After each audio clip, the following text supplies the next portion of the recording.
Hey, LinkedIn. Mike Black here. This is the Page Black Leadership Series. We're here every Thursdays, and what I do is I bring in a panel of experts or individual experts to talk about challenges that business people in the middle market face and what are the solutions to those challenges. And so today we're talking about something that I think actually applies to the full middle market. So if you're a $2 million company or you're a $100 million company, there are probably opportunities for you to look at how do I bring in a bigger executive team, and do I need a full-time executive team? And we're going to talk about that with Amanda HarNess. Let me get into that. Oh, I got to hit that button. All right, let me tell you about Amanda. She is a business growth strategist. She has a company called Business Accelerated, and I have to tell her, I did not tell her this, but I love the business name, the dual entendre for that business name. She works with small and mid-sized businesses to resolve operational inefficiencies and people and performance breakdowns. Her goal is to help businesses increase customer satisfaction, build a fulfilling work environment, and experience a rise in revenue. Who doesn't want to grow their revenue? She focuses on growth strategy, people, and processes, and her clients are able to increase the speed of execution towards business goals. In fact, Accelerated has executed it as well. So there we go. My name is Mike Black. I'm the CEO and managing partner of Page Black, and I'll be your host today. And I'm going to get us started with our first question. And that is just really, let's talk about Amanda. Amanda, I almost got it wrong. I had a call with an Amelia earlier, and I messed it up almost. All right, so Amanda, I want to hear about what's the business case? Why would a company consider? I know that I've been approached to come in and be a fractional CMO. What's the business case to start bringing in fractional executives? Oh, usually when a business has reached a point where they're considering bringing in a fractional executive, they've hit some kind of capacity or boiling point where it's almost like, okay, we need to do something now or else. And so that capacity could be just the capacity of work. So they have so many they only have so many employees, and they have an influx of work coming in.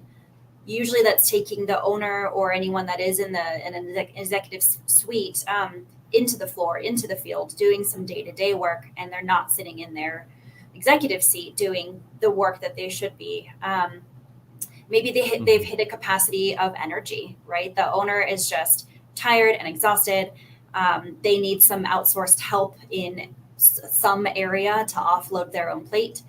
And then sometimes it's really a matter of they've grown really fast, and that's been really great for them, but they're realizing that they need to take a pause and maybe address some foundational area in order to continue to grow at the speed that they want without falling apart, or to make sure that the growth that they're seeing is maintained and that they don't have a sudden drop if they've had a sudden influx. So there's just some kind of boiling point, some kind of capacity that they've hit, and they want someone to kind of come in now without the worry of hiring someone full-time and doing it too fast. A fractional person's there for a certain amount of time, and it feels a little bit easier and safer and can happen a little faster. All right, so one objection you might hear when you're having these conversations, if I'm a skeptical CEO, is fractional typically is an hourly engagement, or maybe it's a package engagement, but you get this many hours for this many dollars, and it's $2,000 a month for this many hours a month, or whatever that is. And then the CEO does the math and says, wait, that's $250 an hour, it's $500 an hour, it's $400 an hour, whatever that number is. Why would I engage with that rather than hire full time if I'm going to spend that much money per hour? Right. Well, so I actually don't work on an hourly rate, and I'll kind of jump into that. But usually it really is more cost effective to hire a fractional person because they're there for a determined amount of time. So when they're working for you in a fractional capacity, they're usually working in a focused way. So if you brought in someone full time, not only would they be doing the executive work you're asking them to do, but they will get pulled into the day-to-day whirlwind, whether you try and protect them or not.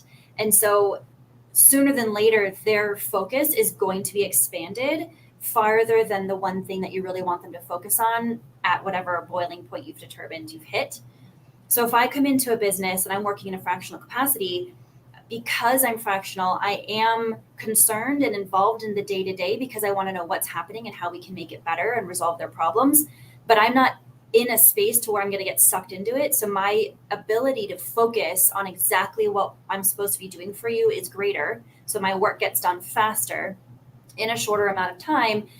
And you haven't had to pay for someone at a full-time salary. The way that I work is depending on the scope of what we're going to work on, the size of business, that sort of thing, that can determine the investment that I ask of somebody. But really what we're doing is determining a full investment with the possibility of them having the convenience of paying me month to month if they want. Someone can also pay full upfront. Someone can also pay in thirds. So really, I ask someone to look at the entire scope, the entire investment, and that is what it costs, and that's what you're going to get for that cost. And if you choose to pay me month to month, then we can go with that. But it's not because I'm on an hourly basis. So you're not technically paying me hourly or monthly. You're just choosing to break up the full investment in smaller chunks. Mm-hmm. The reason why I do that is because I want you to know exactly what it's going to cost you and exactly what you're going to get from the get-go. I just think it takes out some of the discomfort of not knowing how much something's going to cost in the end. Or sometimes people hold back, right? Like, I don't want to call my CPA and ask this one question because that's going to cost me $75, but I'm going to wait until I have 10 questions. That way it's worth my time. Well, I don't want people to feel like that. I want people to just access me, you know? Right. No, I get it. I have attorneys that do that same model. So yeah. Uh-huh. Yeah. So when we have these conversations from a marketing perspective, often, for the price of one executive position, they can bring in a team of people, or they can even bring in, say, multiple people to take on various roles. So they could do somebody that kind of focuses on the operational excellence like you, and maybe a fractional CMO or fractional CIO, where they can go ahead and focus on those specific roles as well for that same cost of hiring one position. Is that fair? Yeah, absolutely. And some of the work that I do involves the team that's already in place. I look at the operations and process side of a business, but I'm also looking at their people. You have to look at both of those foundational pieces in order to make sure that where we're trying to get to, the strategy we've created, that we can actually get there. So sometimes I even involve some of the people in building the processes because it makes so much sense to involve them if they're the ones carrying it out. You're already paying for them, right? So it's not like you are having to pay for this ginormous team or this really expensive single exec. What you're doing is paying for me to be a leader, and then I'm helping you utilize your team even better. So it's also cost effective in that way. All right. And I know, so if I were to bring you guys into our company, what were the things you would say I would get out of it from like that fractional engagement? Yeah. I tend not to talk about exactly what I do because it's not really considered sexy most of the time, my work. It's like process oriented and systems and let me make you this lovely pie chart.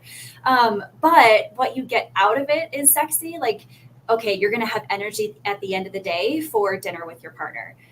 You're going to be able to go on that vacation you've been wanting to go on for 2 years and not worry that you're going to come back to, stuff hitting the fan. You're going to be able to delegate the way that you should, sit in the seat of a CEO or whatever executive that you are, really focusing in your area of expertise rather than getting stuck in the day-to-day or having to put out fires, because we've set up your systems to A, either have less fires, or B, we've got the right people in place to handle them before they come directly to you. So it's really more, what do they get in the end from a lifestyle perspective, and how does that carry into the day-to-day, I guess, lifestyle of being an executive? It's increased confidence. It's knowing that your customers are going to get what you're promising them, because everyone in the business understands what you're doing, how you're doing it. They know what their expectations are. People are being held accountable better. You're going to get where you want to go. And in the end, everything that I do is in order to try and make the customer experience better and to make sure that we're not leaving money on the table, or how can we increase revenue. All right. So I'm going to give you a different example. So we're a small firm that totally applies. Like, it's hard for me to take a vacation without worrying. Sometimes it's better now, but sometimes it's, it depends. So that all the things you just said to me totally apply. What about a larger company? So we've talked to a company that's doing about 100 million in revenue. And they've talked about bringing us in as both me being kind of a fractional CMO for them, or some sort of maybe CRO leadership position, and then having my team come in to support their marketing efforts. And that's a totally different value prop if they're that large. What are your thoughts about that fractional? When does it make sense for a larger company to look at fractional versus a full-time hire? Usually it's for something really specialized. So it sounds like they already have a marketing team, but they're asking you to come in and support them. So perhaps you have some specific value that maybe their particular team is a generalist at. Maybe you're an expert in. So usually it's for a specialty that fractional individual might add to the table, or it's potentially an influx, a capacity issue that might be temporary. So perhaps they're getting an influx of growth, and they need more support because their in-house team is at capacity and they're dropping the ball, or projects are running late, or that sort of thing. It could be the opposite too. Maybe they're not growing as fast as they want, and they don't want to. Their current team is doing everything they can, but they want to bring you in temporarily to help improve their marketing efforts, to increase their pipeline. And once they get there, then thank you very much, Mike. You may go. So that could totally be it. No, I know. I mean, they're good. They have a good team, but their team doesn't get the bigger picture. And so they need somebody that can come in and go look at where are we at in terms of our process of creating and executing a plan that works for our company. They don't have, their team just doesn't have that knowledge base. And so then in that case, it is very specialized. So you nailed it. Or that 30,000 foot view, right? Someone like you and I aren't too close to the problem, right? We're not too close to what's happening. We're unbiased as well. And so we can come in and bring other questions, other viewpoints, challenge a status quo perhaps, and be able to maybe help them think in a different way that they currently are, or bring in certain concepts or skills that maybe just aren't there at the moment. Right. And I know you work with companies that are kind of low end of the middle market. Yeah. And so what's and I'm guessing that is companies that are, say, between 2 and 10 million in revenue. They're wanting to be bigger, that kind of thing. If I'm a CEO of a company that size, what's the most important question for me to ask a company like yours if I were to bring you in? Like, what's the most important question to ask during that sales process? Yeah. Honestly, a great question that I've had before was, why do you want to work with us? Which I loved, because I don't work in your business, and you need to be sure I'm also invested, right? I want to work with businesses and I work on a project basis. We determine the scope ahead of time. But how does someone make sure that I'm invested in their long-term if I'm not their long-term? I thought that was a really great question. Is why should I care if I'm not in their business? I don't know. I really liked it. No, that's a great question. So I'm trying to remember the details. I was listening to a podcast yesterday, and there was a CEO, and I'm going to get the name wrong because there's a couple people with similar names, so I'm not going to say the name, but essentially he was interviewing someone, asked him that question, and it turned out that person had grown up very poor. And he's like, I want this job. Like, what motivates you, right, to do this kind of work? And essentially the answer was something about he had grown up very poor. His mom had done everything she could as a single mom to help him. And his goal was that she'd never have to worry about, like, I think they lived in a trailer with holes in the roof and stuff. He's like, I never want my mom to worry about housing again. And he hired him on the spot because he's like, look, nothing's going to stop that guy. Yeah. Oh, I love it. Yeah. Right. Exactly. And so it's similar. Like, why why us? And really what you're saying is, are we just a number to you? Yes. Right. That's what it comes down to. And I think that's a critical question, because I see this all the time, that people have great sales processes. Companies do a great job, but then when it comes down to actual delivery, you're just a cog in that wheel. And it's not, I mean, there needs to be process, and I get that, but there's also, it can be personalized, and people can care and be creative about how they do things. Yeah. So, all right, well, let me quickly transition over. Let's talk about communication support for today's business landscape. Let me get over here. So we, as a marketing company or a communications firm, we help companies in 3 different areas.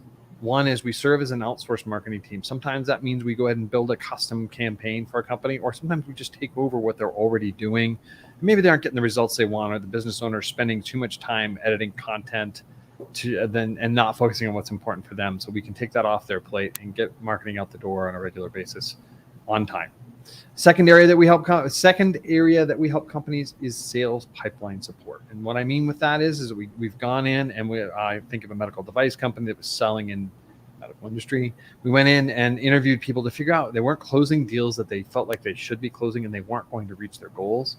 We went in and interviewed people that they'd lost deals with, people they'd won deals with, and we figured out what was going on. In this case, the company thought that they were unique and they weren't. And so we helped them build a plan to overcome that. Third area is strategic internal communications. It's really marketing to employees or potential employees. What are the right stories to tell on your careers page to pull in the right people that are really going to be a good fit for your team and help you move forward? And I don't think that's directly in response to the Great Resignation, which I know we have all faced. So let's move into our next question. And of course, I forgot to take out the transition piece. Let me put this up front center so people can see it. When do you bring in a full-time? So you have a fractional CMO or a fractional COO, and they're working on it. When is it time to say no?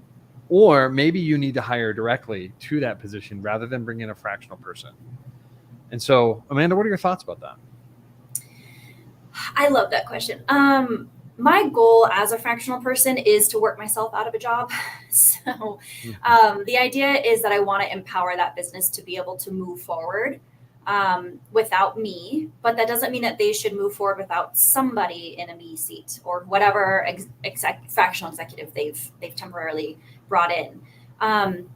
Oftentimes, I think it is really important to make sure that when you're hiring for any position, but especially an executive, that you take your time doing it, because anyone at leadership has so many trickle-down opportunities that you want to make sure whoever you've brought into that full-time seat is exactly the right person, not just in their skills, but in their leadership model, in their communication, in fit for your culture, your core values, that sort of thing. So sometimes bringing someone in like me, where we've determined when I'm going to leave, provides the opportunity to do the foundational work that needs to be done. And at the same time, I can even help figure out when we should bring in someone full time and even potentially help hire that person and be around for a little bit of a transition period. This gives somebody the opportunity to make sure that they don't have to feel like they're hiring under pressure, and they're getting certain work done.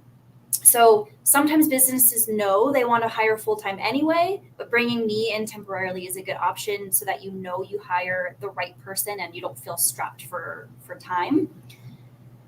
When someone isn't sure whether they should do fractional or full-time, I think it becomes, is that person integral to the day-to-day, to where if you couldn't ask them a question immediately or get them to take an action immediately, that a really big problem would occur.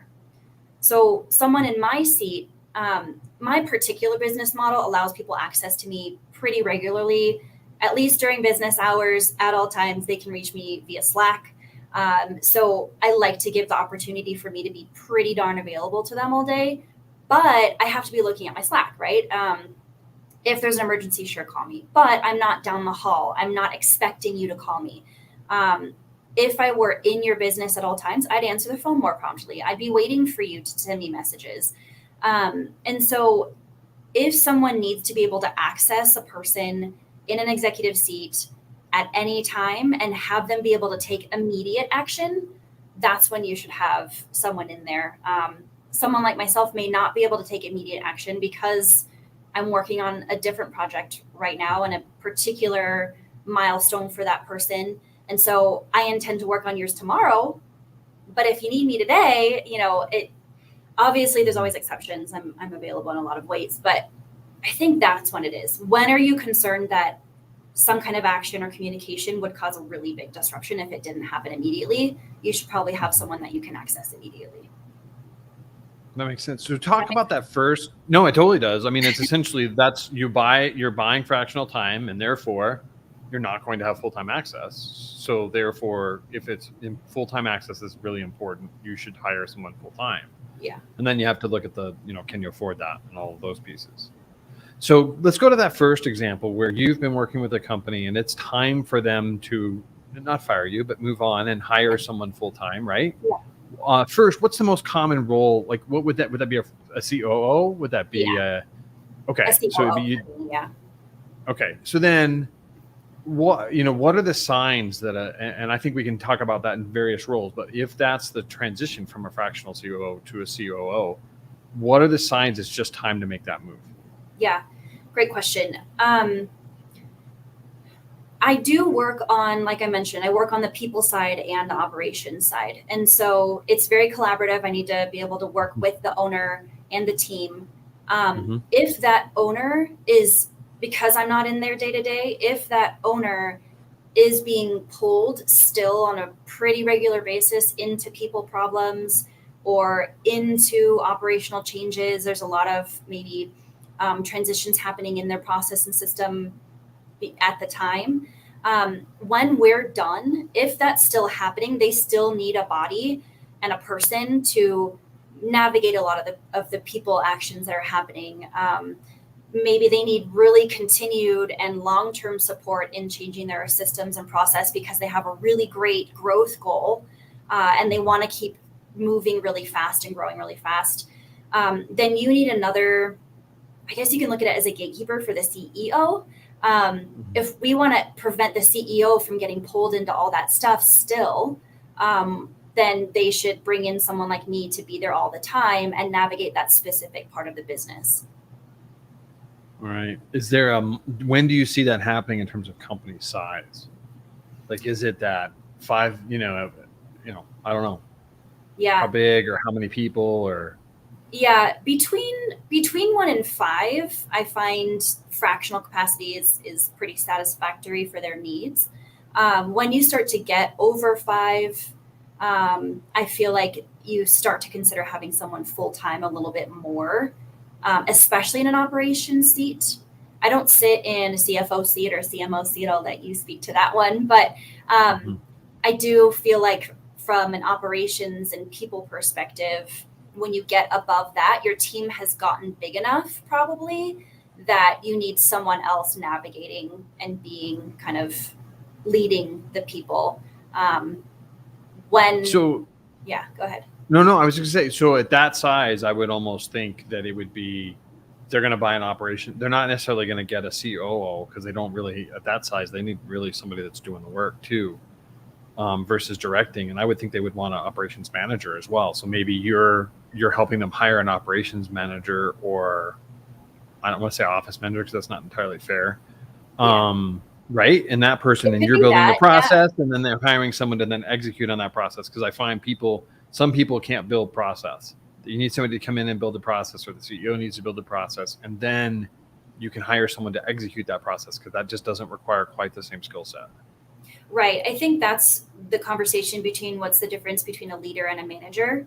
And I mean, from the position, right? You can have conversations about what makes a good leader versus someone who's just managing people. But positionally, there's leaders and there's managers. And both are very important. And I think that's exactly what you're pinning on, is that a leader is at the top, a manager is underneath, and you've got team underneath them. And so the leader is still the one who develops the big ideas. The manager is the one who's in more of the day-to-day helping ensure that that's being carried out appropriately. So yeah, I mean, I think once you get to even a certain size, you need 2 people in kind of that operational seat, one higher up, one in the middle. It just depends on, how many lines of communication you want to create before you get to the tippy top. Sure. But I think honestly, it's less about the number and the revenue of the business than the size of the team, I think, matters more. Okay. Yeah. So I'm surprised. I was expecting larger numbers from a marketing perspective. And if you're a software company under $1 million, you're hiring a CMO, especially SaaS software, where now you are growing based on your website and people converting and things like that. So you definitely need someone with a really good, solid background in marketing very early. Whereas if it's kind of an industrial company, I mean, there are $150 million industrial companies. And when I look at their team, they've got an intern running their marketing, which is, by the way, not, if you're on my audience and you're doing that, shame on you, because you should not be. But So then I see this room for a fractional play up to about 100 million in annual revenue, depending on the company. This is B2B, industrial, or whatever that might be. Sure. Well, so I specialize in service-based businesses. So typically it's not just how much of a product can we pump out. So you can have a smaller size business and higher revenue because you're selling a product versus a service, and a service requires more hands, more people on deck. And so because I specialize in service-based businesses, I think more in size of team versus revenue, because the bigger the team, the higher the revenue. Whereas and usually those things go hand in hand in service-based businesses. And so that's where my mind goes and why I say that. From a marketing perspective, I see what you're saying. From an operations perspective, the more people you have, the more potential for something to fall through the crack, the more potential for someone to choose to create their own path in a process and maybe not follow what's been outlined, the more opportunity for a communication issue to come up, misunderstandings, the game of telephone. And so the more people you have, the more levels you need in kind of helping support those people or ensuring that everything's running the way it should, catching problems before they occur or as they happen. So I think more in that way because of the nature of the type of business I work with and the seat I sit in. Yeah, I know. The company I'm thinking of is 100 people. And they are a sales-driven organization trying to shift to the efficiency that marketing brings, because we're able to, there's a whole bunch of efficiencies there. That's probably a future episode of this for me to talk about that. I don't want to get into that today, but that was kind of the idea of bringing in an outsourced marketing team or a fractional CMO or whatever that might look like. So that's interesting. All right, folks. Well, that is it for today. I will thank you very much. We're going to head out here. Next week, we'll be back. I don't have a slide, unfortunately, but we'll be back and we'll have one more episode next week at this time. Everybody have a great day. Bye.